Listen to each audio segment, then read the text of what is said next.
कबीर मंसूर प्रथम भाग तृतीय अध्याय। चौथे युग कलयुग का वृतांत। कलयुग में ज्ञानी जी का पृथ्वी पर प्रकट होना और सत्य कबीर, सैयद अहमद कबीर व शेख कबीर, जिंदा पुरुष आदि नामों से होकर मनुष्यों के उद्धार करने का वृतांत। पहला प्रकरण, उत्थानिका। द्वापर युग जब समाप्त हो चुका और कलयुग आरंभ हुआ, तब इस कलयुग में ज्ञानी जी सत्य कबीर और कबीर साहब के नाम से प्रसिद्ध हुए। मुसलमान लोग आपको सैयद अहमद कबीर और शेख कबीर कहते हैं। हिंदू, मुसलमान तथा संसार के सब कौमों से आप गुरु तथा पूजनीय हैं। चारों युगों में आपके चार नाम हैं, अर्थात सत्य सुकृत सतयुग में, मुनिंद्र त्रेता में, करुणामय स्वामी द्वापर में और कबीर साहब कलयुग में। इन चारों नामों से चारों युगों में आप सर्व मनुष्यों को शिक्षा दिया करते हैं। प्रत्येक समय, प्रत्येक काल और प्रत्येक स्थान पर कबीर साहब सदैव पृथ्वी पर उपस्थित रहते हैं। इस कलयुग में अनंत बार आप पृथ्वी पर प्रकट होते हैं और फिर अंतर ध्यान हो जाते हैं। दूसरा प्रकरण, सोपत सुदर्शन को चेताना। जब द्वापर में कबीर साहब पृथ्वी पर आए, काशी नगरी में प्रकट हुए, उस नगर के वासियों को सत्य पुरुष की भक्ति का उपदेश कर रहे थे। उस समय सुदर्शन नामक एक मनुष्य जाति का भंगी आकर सत्य गुरु के चरणों पर गिरकर निवेदन करने लगा कि हे सत्य गुरु, मुझे अपनी भक्ति में लगाओ। सत्य गुरु उस पर दयालु हुए, उसको नाम दिया। जब से उसने सत्य गुरु का उपदेश पाया, तब से तन मन धन से भक्ति, साधु सेवा और भजन करने लगा। जिस समय कबीर साहब ने सोपत सुदर्शन को उपदेश दिया, उस समय कौरव तथा पांडवों के बीच बड़ा वैर उपस्थित था। दोनों समर के निमित्त रणभूमि में एकत्रित हुए। दोनों ओर से सैन्य चढ़ाई हुई, बड़ा महाभारत हुआ। इसमें कौरव से सैन्य मारे गए, पांडव कृष्ण की सहायता से विजयी हुए। विजय प्राप्त करने के पीछे राजा युधिष्ठिर राज्यासन पर बैठे। राजा ने एक दिवस एक बड़ा ही भयानक स्वप्न देखा, जैसा कि कबीर साहब के ग्रंथ उग्र गीता में लिखा है। इस भयानक स्वप्न को राजा ने इस प्रकार देखा कि समस्त कौरव जो मेरे भाई थे, उनको बिना सिर का धड़ रणभूमि में दौड़ रहा है। वे सब मुझसे अपना बदला लेने के निमित्त तैयार हैं। राजा युधिष्ठिर ने ऐसा भयानक स्वप्न देखा कि उनको बड़ा भय उत्पन्न हुआ। बड़े ही शोकित हुए कि अब हमको भाई मारने के महापाप से नरक में जाना पड़ेगा।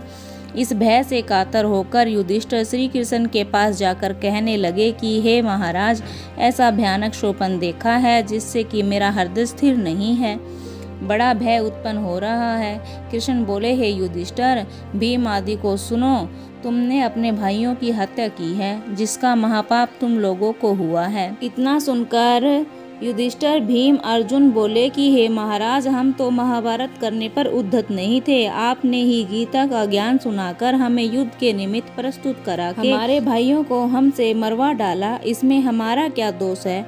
हम तो आपके आज्ञाकारी थे। श्री कृष्ण ने कहा कि वह समय वैसा ही था। युधिष्ठिर ने कहा कि हे महाराज, अब हम क्या करें जिससे हमारे पाप छूटे?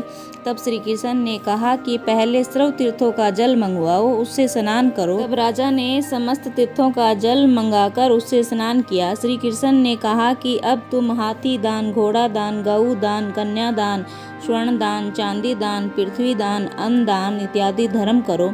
तब राजा युधिष्ठिर ने समस्त कार्य दान, पुण्य इत्यादि वेद की आज्ञा अनुसार तथा श्री कृष्ण जी के आदेशानुसार किया। श्री कृष्ण जी ने कहा कि यज्ञ करो, देश देशांतरों में पत्र भेजकर साधुओं को बुलवाकर भोजन करवाओ। राजा युधिष्ठिर ने ऐसा ही किया। सर्व देशों में साधुओं को बुलाया। समस्त देशों के साधु एकत्रित हुए। श्री कृष्ण जी ने एक घंटा बांधकर लटका दिया। कहा कि यह घंट जब 7 बार आपसे आप बजे, तब तुम जाना कि यज्ञ पूर्ण हो गया। राजा ने श्री कृष्ण की आज्ञा अनुसार सब प्रकार के दान पुण्य करके यज्ञ आरंभ किया।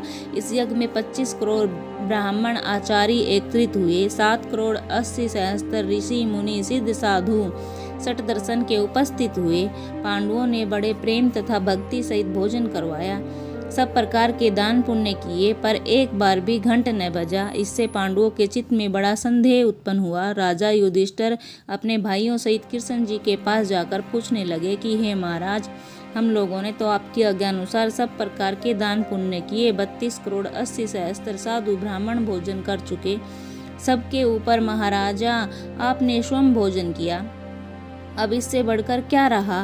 पर फिर भी आकाशी घंट एक बार भी नहीं बजा। इतनी बात सुनकर भगवान बोले कि हमारा सर्व परिश्रम व्यर्थ हुआ, धन का व्यय निष्फल हुआ, क्या उपाय करे कि घंट बजे। भगवान ने कहा कि हे युधिष्ठिर, तुम ध्यान से सुनो। जब साधुओं को भोजन करा रहे थे तब मैं अपनी ज्ञान चक्षु द्वारा उनको भली भांति देख रहा था। उनमें से कोई साधु नहीं दिखाई दिया। उनमें से साधु तो जहाँ कोई मनुष्य नहीं रहा था। सब के सब डांगर, ढोर, कीड़े मकोड़े, पशु इत्यादि बैठे भोजन कर रहे थे। हे युधिष्ठिर, तुम्हारे यज्ञ में कोई भी साधु नहीं था। कोई सत्य गुरु का अंश तुम्हारे यज्ञ में भोजन करने के निमित्त नहीं आया। जब तक सत्य गुरु का अंश न आवे, तुम्हारे यज्ञ में भोजन न करे, तब तक आकाशी घंट नहीं बजेगा, तुम्हारी यज्ञ पूरी नहीं होगी। युधिष्ठिर ने कहा कि हे महाराज, मैंने देश देशांतरों में पत्र भेजकर ढूंढवाकर बड़े बड़े सिद्ध साधु बुलवाए, बड़े बड़े तपस्वी आचार्य गण आए, इनमें सत्य गुरु का अंश कोई नहीं था क्या? हे महाराज, ये सब तपस्वी लोग किसके अंश है? वे सत्य गुरु के अंश किस देश में रहते हैं? कौन शास्त्र पढ़ते हैं? किसकी भक्ति करते हैं? यहाँ पर कबीर साहब कहते हैं कि यह सब जो भेष बना कर रहते हैं, उनमें सहस्त्रों प्रकार के लोग हैं। उनमें जो मांस मछली इत्यादि खाते, मदिरा पीते, पर स्त्री गमन करते हैं, वे सब चांडाल हैं, वे नरक को जावेंगे। भगवा वस्त्र पहनकर स्त्री गमन करते हैं, उनकी ऐसी दशा होवेगी कि भगवा बस्ता बिंद प्रकाशा, 70 जन्म स्वान घरवासा। जितने भी सठ दर्शन भेष के लोग एवं सर्व ब्राह्मण आदि हैं, उनमें मनुष्य का लेस भी नहीं है। जो सत्य गुरु का अंश है वही मनुष्य है। श्री कृष्ण जी युधिष्ठिर से कहते हैं कि हे युधिष्ठिर, तुम सत्य गुरु का अंश जो सपथ सुदर्शन है, काशी नगरी में रहता है, उसको ले आओ। जब वह आकर तुम्हारे गृह में भोजन करेगा, उस समय तुम्हारी यज्ञ पूरी होगी। 7 बार आकाशी घंट बजेगा। बिना सुदर्शन के भोजन किए आसमानी घंट कदापि न बजेगा, न यज्ञ पूरा होगा। तब युधिष्ठिर ने कहा कि हे महाराज, भंगी को ऐसी बड़ाई कैसे मिली? ऐसे बड़े बड़े महात्मा एकत्रित हुए, इनमें कोई इस योग्य नहीं। यह क्या बात है? श्री कृष्ण ने कहा कि हे युधिष्ठिर, मेरा कहना मान ले, सौपथ सुदर्शन को यहाँ ले आओ। पीछे भीमसेन को सौपथ सुदर्शन को बुलाने के लिए भेज दिया। भीमसेन सुदर्शन जी को बुलाने चले। काशी नगरी में जा पहुँचे। ढूंढते ढूंढते सौपथ सुदर्शन का मकान पाया। जाकर सुदर्शन जी से कृष्ण तथा युधिष्ठिर का समाचार पहुँचाया। भीम ने कहा कि हे सुदर्शन जी, आपको कृष्ण तथा युधिष्ठिर ने बुलाया है, आप मेरे साथ चलिए, हमारे यज्ञ में भोजन कीजिए। आपको भोजन करने से यदि घंट बज जाएगा तो हमारा यज्ञ पूर्ण हो जाएगी। राजा युधिष्ठिर आप पर बड़े प्रसन्न होंगे एवं बड़ा अनुग्रह करेंगे। ऐसा सुनकर सुदर्शन जी ने उत्तर दिया कि हे भीमसेन, तुम राजा को पास जाकर कहो कि हम राजा के घर भोजन न करेंगे। इतनी बात के सुनते ही भीमसेन तो जल गए। मन में सोचने लगे कि यह नीच मुझको ऐसी बात कहता है, यदि मैं इसको एक गदा मारूं तो यह पाताल को चला जावे।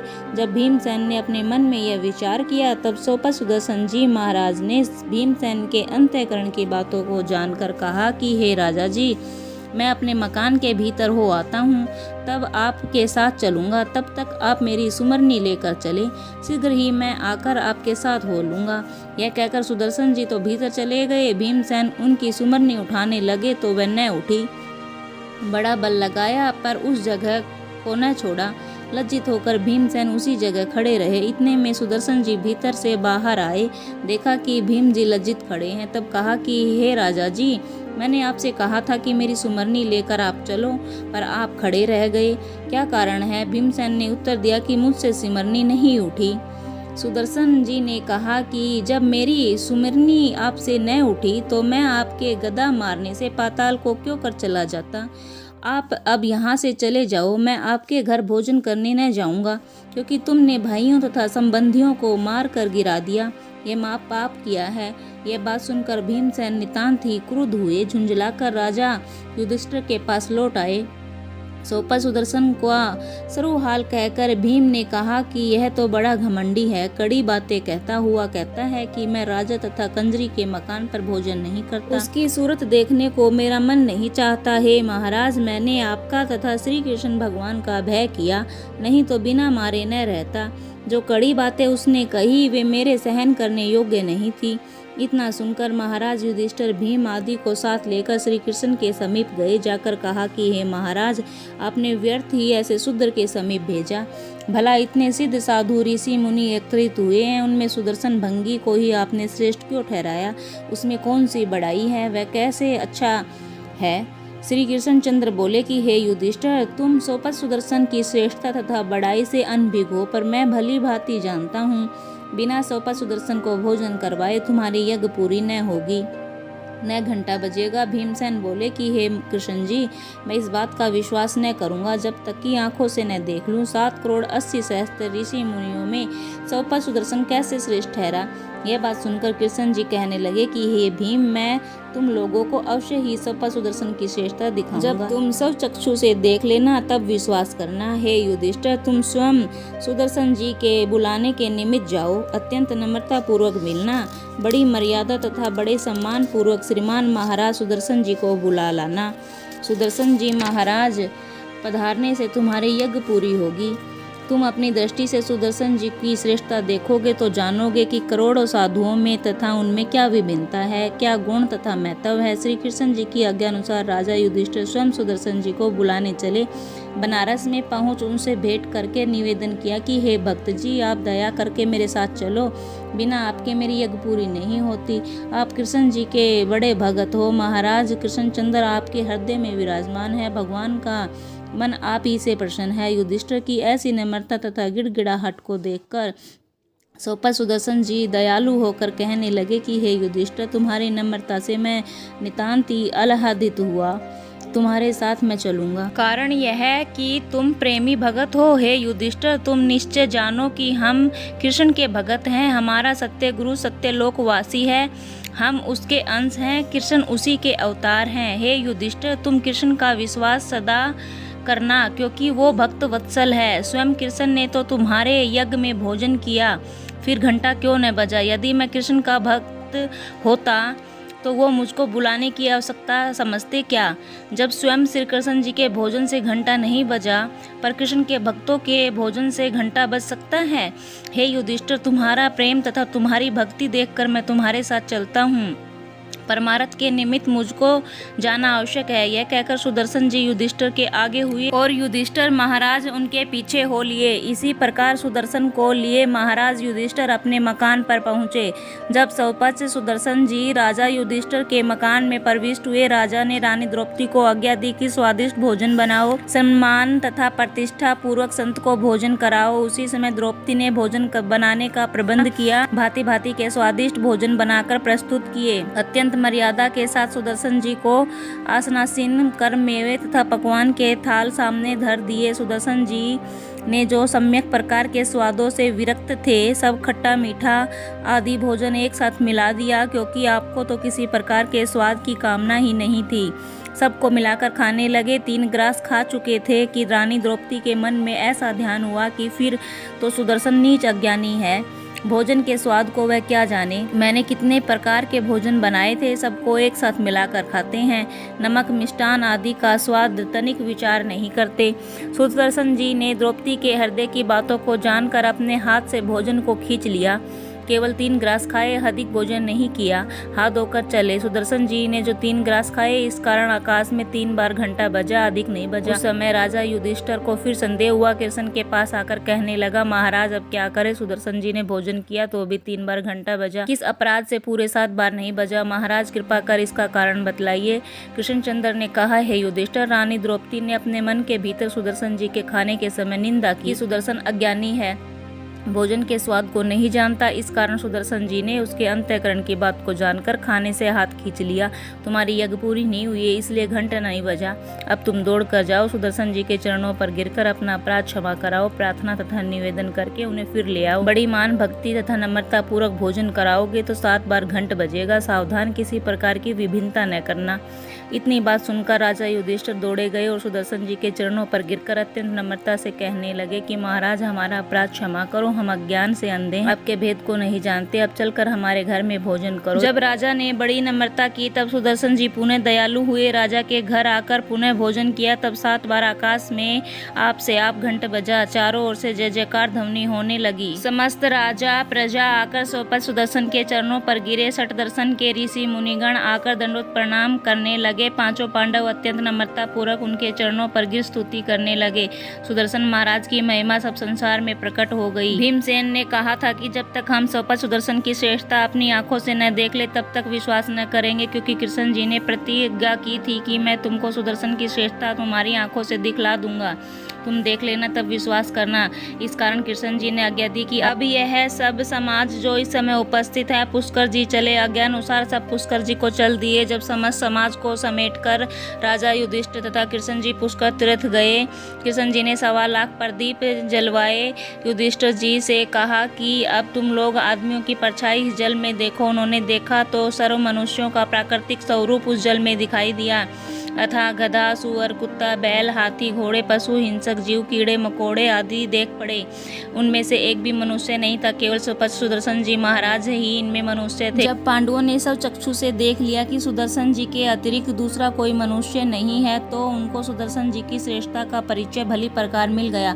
पुष्कर जी में सबका प्राकृतिक स्वरूप दिखाई दिया, क्योंकि पुष्कर जी सब तीर्थों में श्रेष्ठ है, पृथ्वी की आंख है। इस कारण कृष्णचंद्र ने यह समस्त कौतुक धरती की आंख द्वारा दिखलाया। सब लोगों ने हंस कबीर की श्रेष्ठता को भली प्रकार जान लिया।